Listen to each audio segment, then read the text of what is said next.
The freedom is here in your nature. It's in what's always appearing. The suffering comes from the belief that the freedom is in time. The freedom is in something you do or don't do, something you arrive at. It doesn't mean that we can't talk about the person in time, and I'm happy to talk about the suffering of the person and how to relax the person. But I do see them as different subjects. I don't see that the person gets enlightened, and I don't believe that becoming unconditioned is the answer. However, if you're really, really suffering, it's impossible to hear non-duality, or it seems impossible to hear non-duality, because there's so much seeking and so much tension going into time, into you, into trying to fix yourself. And to hear that this is the freedom, this moment is the freedom, is very unsatisfactory if the body is in deep suffering.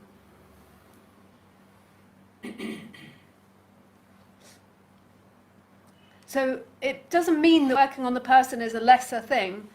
It doesn't mean that at all. It means that you don't become enlightened from working on yourself. And I feel like that's an important distinction to have in your head. It doesn't mean you don't work on yourself. I think a balanced human will always work on themselves to strive to be more integrated, more balanced, more nicer, more kinder, all the good qualities of humanity. But it's not that that person will arrive at something, because who are you now? Who's looking out of your eyes? It's not that person. That person is an experience. But I see that where they meet is that there has to be a settling of that person to some extent in most characters. But I don't mean to make it seem like less work. I see it as very important as striving to improve ourselves on the human level. This is only considerate to your neighbours. To be a nicer person. But it's just that you won't get there, and that's, I suppose, what I'm trying to distinguish the difference between. But I also feel as a speaker, if I ignore talking about the personal self, this can lead to mischief too, because the personal self will try to put on the jacket of non-duality, which is a disaster. If you as a somebody try to be a nobody, this is very confusing.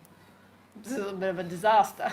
And that's what tends to happen when you first start hearing the subject. You're like, okay, so I've got to be nobody, I have no desires, no will, I don't want anything, there's nothing to do. This is not a balanced person. This is not a good idea. So non-duality isn't meant to be taken on the human level. Some of the non-duality teaching can be very relaxing for the human and can be good to relax your person, but it's better to not, if you feel like you're somebody, not to try and be a nobody.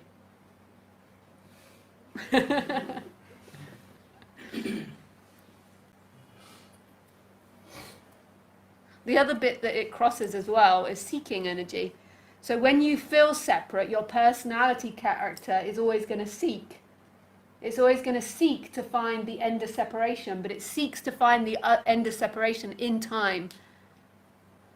So it seeks to find it in the lover, in the home, in the money, in the enlightenment.